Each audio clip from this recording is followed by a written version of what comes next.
자, 사도행전 27장 22절부터 26절 말씀까지 자, 우리 다 같이 믿음으로 합독합니다. 시작.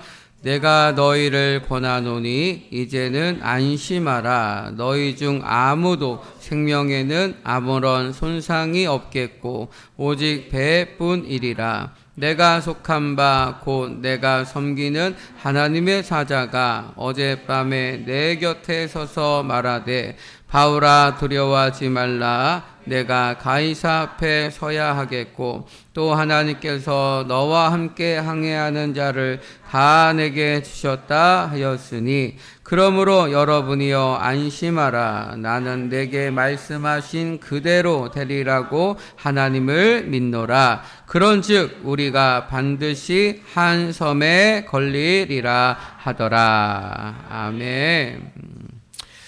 자, 한번 따라하겠습니다. 주의 말씀을 굳게 잡으라.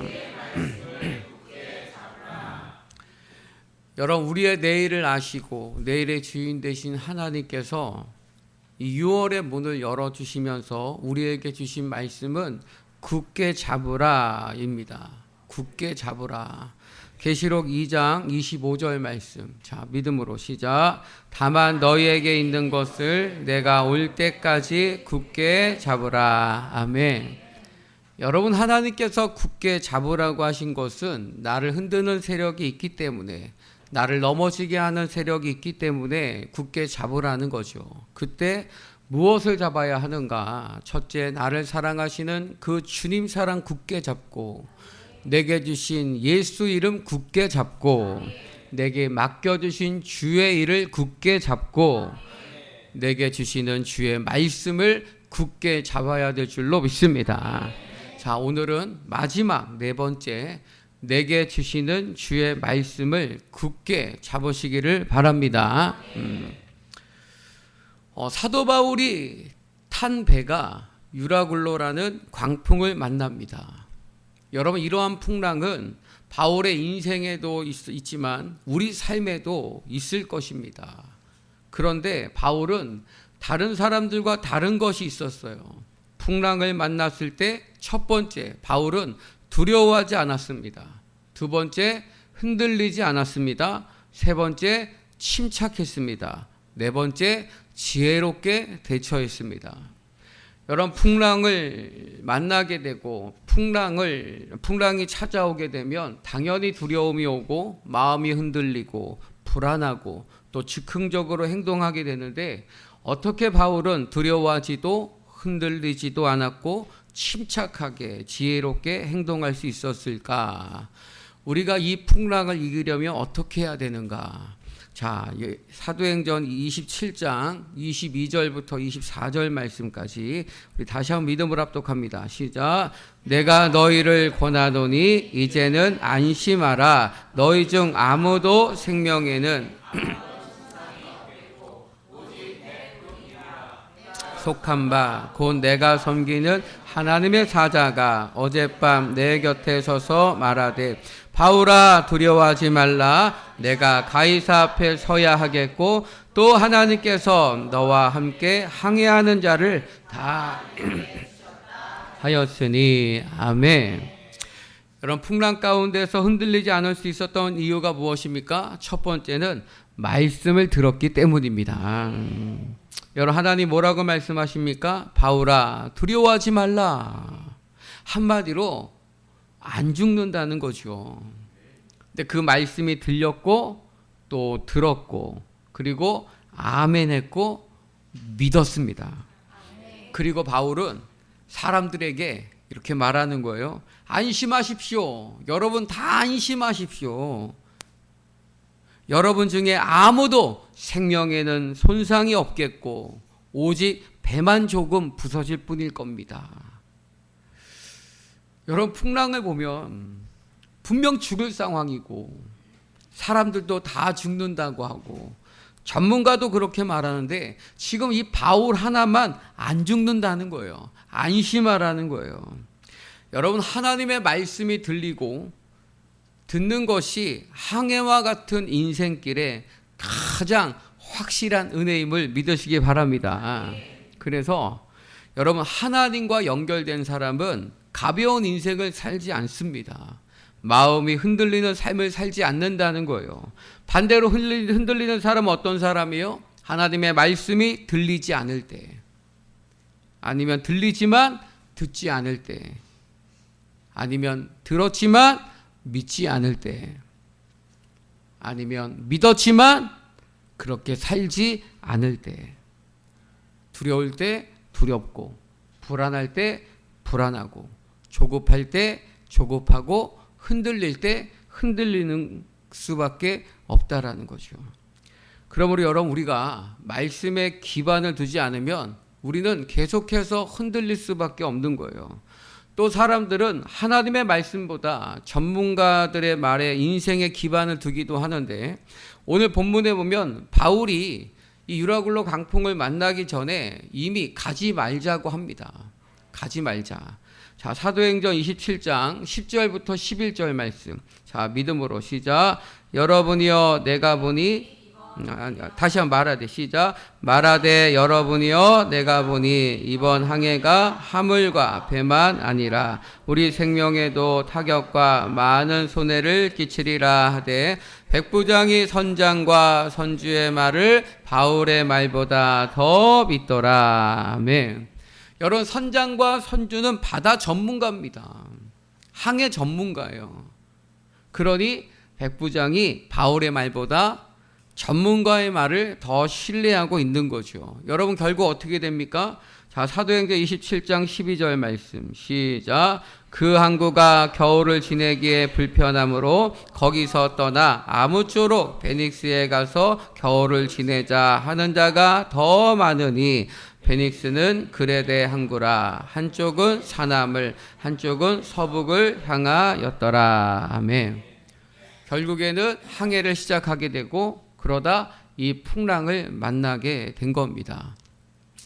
여러분, 건축을 하려면 건축 전문가의 말을 들어야 합니다. 몸이 건강하려면 의사의 말을 들어야 합니다. 신앙생활을 행복하게 잘하려면 목사의 말을 들어야 합니다.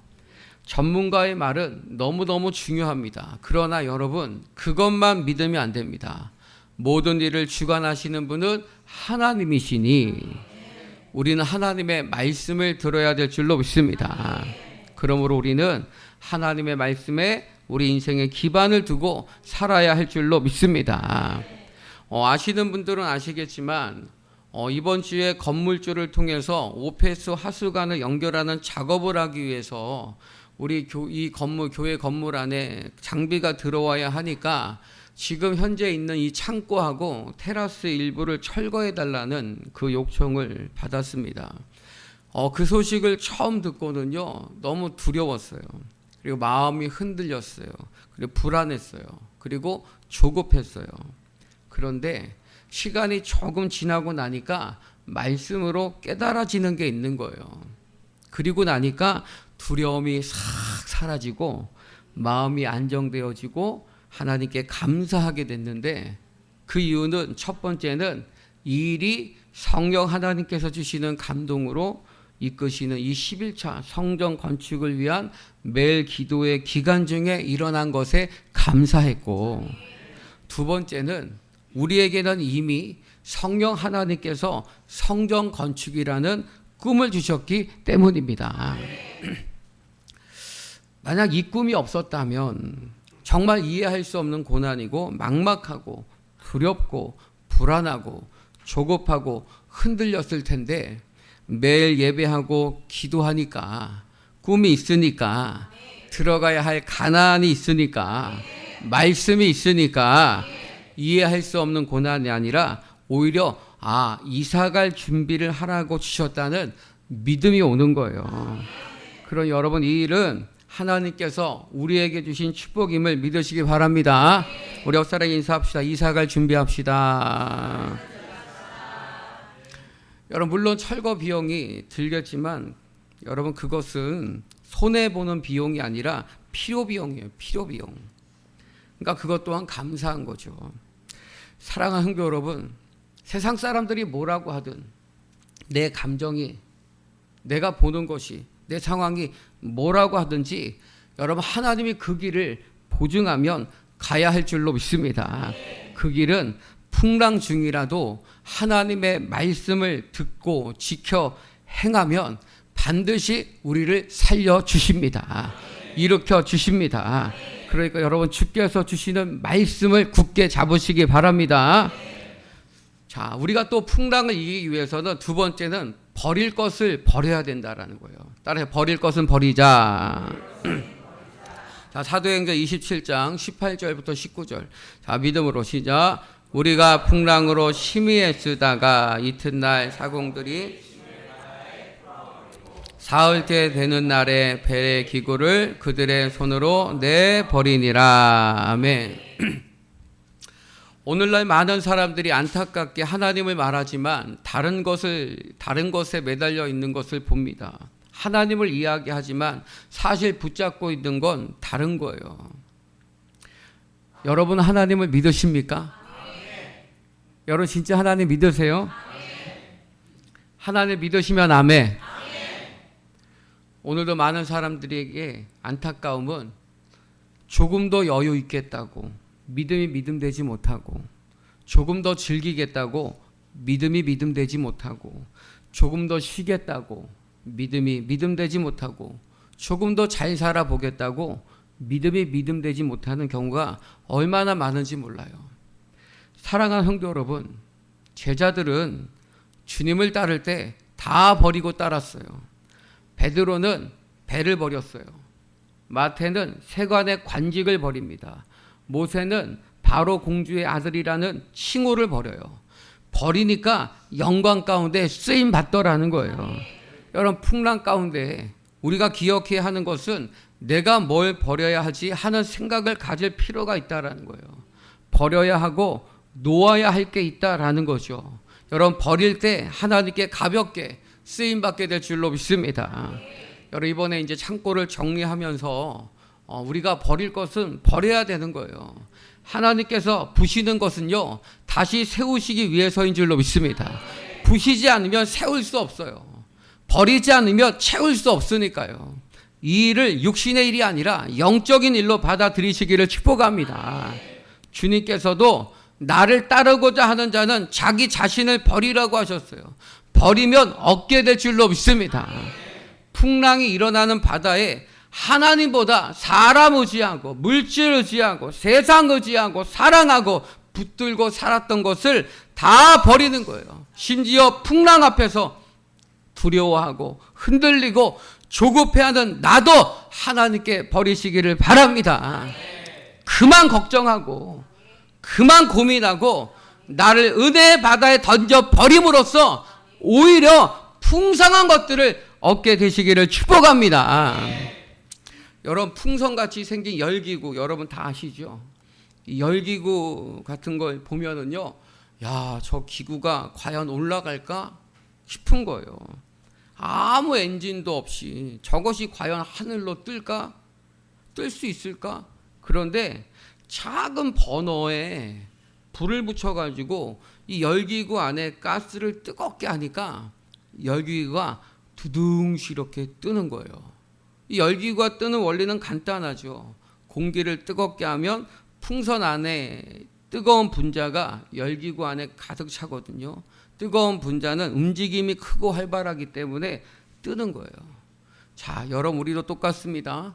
풍랑이 오면 하나님에 대한 말씀에 대한 마음이 식어버릴 수 있어요. 근데 오히려 그때 더 뜨겁게 하나님을 사랑하고 말씀을 붙들고 기도하고 그래서 내 마음을 뜨겁게 해야 다시 일어날 수 있고 다시 회복될 수 있고 다시 서게 될 줄로 믿습니다. 그러므로 여러분 빼앗길 것들을 붙들며 살지 말고 빼앗을 수 없는 것을 붙들고 사시기를 축복합니다. 여러분 돈 빼앗길 수 있어요. 사람 빼앗길 수 있어요. 인기 빼앗길 수 있어요. 명예, 권력 다 빼앗길 수 있어요. 때가 되면 다 없어지는 것들이에요. 빼앗길 수 있는 것은 힘이 아닙니다. 안개예요. 허상이에요. 언제든지 다 날아간다라는 거예요. 여러분, 인간이 주는 것을 붙잡지 말고 마음 쓰지 말고 하나님이 주시는 것을 굳게 잡으시기를 축복합니다. 여러분, 내 속에 있는 믿음, 이걸 누가 빼앗아 갈 수 있겠습니까? 내 안에 있는 말씀, 누가 빼앗아 갈 수 있겠습니까? 믿음, 소망, 사랑, 이런 것들은 아무도 빼앗을 수 없는 것들입니다. 그러므로 성도란 뭐냐? 사람의 힘으로 도저히 빼앗을 수 없는 것으로 무장된 백성이고, 빼앗기지 않는 것에 투자하는 사람이 바로 성도인 줄로 믿습니다. 여러분, 하나님의 말씀만이 영원하다는 것을 믿으시기를 축복합니다. 여러분의 가슴에 말씀 한 구절 하나만 떨어져도 그 인생이 바뀌는 게 하나님의 말씀의 능력이라고요. 그렇다면 성도는 이 땅에 살면서 어떤 존재로 살아야 하는가? 성도는 세 번째로 생명줄이 되어야 합니다. 따라하겠습니다. 생명줄이 되어야 한다. 여러분, 죄수의 신분으로 지금 로마에 압송되고 있는 거예요. 지금 바울은. 그러니 배에 타고 있는 많은 사람들이 이 바울을 볼 때, 죄수의 신분으로 배에 타고 있는 이 바울을 볼 때 바울이 사람들에게 어떻게 보였겠습니까? 그냥 별 볼 일 없는 죄수로 보였겠죠. 별 볼 일 없는 사람, 끝난 인생, 맞짱 인생이라고 하지 않았겠습니까? 그러나 여러분, 바울은 사실은 거기에 탄 바울을 포함해서 276명의 생명을 보장하는 유일한 생명줄이었어요. 자, 사도행전 27장 24절 말씀. 자, 믿음으로 시작. 바울아, 두려워하지 말라. 내가 가이사 앞에 서야 하겠고 또 하나님께서 너와 함께. 아멘, 아멘. 여러분, 말씀 보세요. 유라굴로 강풍을 만난 276명은 지금 가이사 앞에 서야 하는 이 바울 한 사람 때문에 살아났고, 하나님께서 이 바울 한 사람 때문에 모든 사람을 풍랑에서 건져주신 줄로 믿습니다. 한 사람이 중요해요. 주의 말씀을 굳게 잡고 있는 한 사람이 교회를 살리고 가정을 살리는 거예요. 여러분이 타고 있는 배가 가정일 수 있고, 직장일 수 있고, 사업장일 수 있고, 교회일 수 있어요. 그러나 내가 있는 자리에서 여러분이 생명줄이 되어야 될 줄로 믿습니다. 살리는 사람이 되어야 될 줄로 믿습니다. 그러기 위해서 우리는 주의 말씀을 굳게 잡아야 할 줄로 믿습니다. 내가 배 전체의 생명줄을 잡고 있기 때문입니다. 그러나 사람들은 그렇게 생각 안 할 수 있어요. 바울도 보세요. 바울은 가지 말라고 했지만 그들은 바울의 말을 듣지 않아요. 왜? 별 볼일 없는 사람이라고 생각했기 때문에 별 볼일 없는 사람이 말하는 것 또한 별 볼일 없는 말이라고 생각해서 무시해버리는 거죠. 그런데 조금 지나가서 보니까 어때요? 바울 한 사람 때문에 그들 모두가 살더라는 거예요. 여러분, 주의 말씀을 굳게 잡고 있는 한 사람이, 예배와 기도에 매달려 있는 한 사람이 가정을 살리고 교회를 살리고 직장과 사업장을 살리고 나라와 민족을 살리게 될 줄로 믿습니다. 오늘은 성전 건축을 위한 건축 헌금 작정서를 헌금함에 제출하는 날입니다. 살아가는 성도 여러분, 하나님께서 우리에게 너희는 나무를 가져다가 성전을 건축하여 하나님을 기쁘시게 하고 영광을 돌리라고 분명하게 말씀하셨습니다. 여러분 한 사람이 우리 교회 생명줄이 되어주시기를 축복합니다. 바울 한 사람이 주의 말씀 굳게 잡았을 때 276명의 생명을 살렸던 것처럼 여러분 한 사람의 헌신으로 앞으로 지어질 교회를 통해서 수백 명의 영혼을 살리는 놀라운 기적이 일어난다는 믿음을 가지시기를 축복합니다. 하나님의 일은 함께여야 합니다. 모두가 같은 믿음으로 같은 마음으로, 같은 뜻으로, 같은 말을 하며 믿음의 씨앗을 심을 때 아름다운 성전 건축 이루어지게 될 줄로 믿습니다. 지금 계속 11차 성전 건축을 위한 매일 기도회 가운데 있는데 어제도 집사님 한 분이 100만 원 하나님 앞에 헌금합니다. 여러분, 소망교회는 약한 교회가 아닙니다. 말씀과 기도로 날마다 영적으로 무장하고 있고 성령 하나님께서 이끄시고 인도하시는 교회입니다. 그러니 성전 건축은 모든 성도들에게 축복인 줄로 믿습니다. 여러분을 마음껏 축복하시려고 이 일에 참여하게 하셨으니 주님의 사랑을 제발 오해하지 말고 거절하거나 외면하지 말고 한 분도 빠짐없이 다 참여하시기를 간절한 마음으로 축복합니다. 사랑하는 성도 여러분, 주의 말씀 굳게 잡고 사는 성도는 풍랑을 만나도 일어나는 거예요. 그러므로 우리는 생명 걸고 말씀을 굳게 잡아야 될 줄로 믿습니다. 우리 인간은 풍랑 앞에 흔들릴 수밖에 없어요. 그런데 흔들릴 수밖에 없는 인간이 흔들리지 않는, 변하지 않는 주의 말씀 굳게 잡을 때 흔들리지 않는 삶을 살게 될 줄로 믿습니다. 그러므로 여러분 한 사람 한 사람이 가정의 생명줄, 교회의 생명줄임을 믿고 날마다 예배하고 기도하는 삶을 사시기를 축복합니다. 그래서 주의 말씀과 기도로 어떤 풍랑 속에서도 주의 말씀을 듣고 버릴 것은 버리고 생명줄이 되어 주의 말씀 굳게 잡고 승리하는 저와 여러분 되기를 주님의 이름으로 축원합니다. 축원합니다.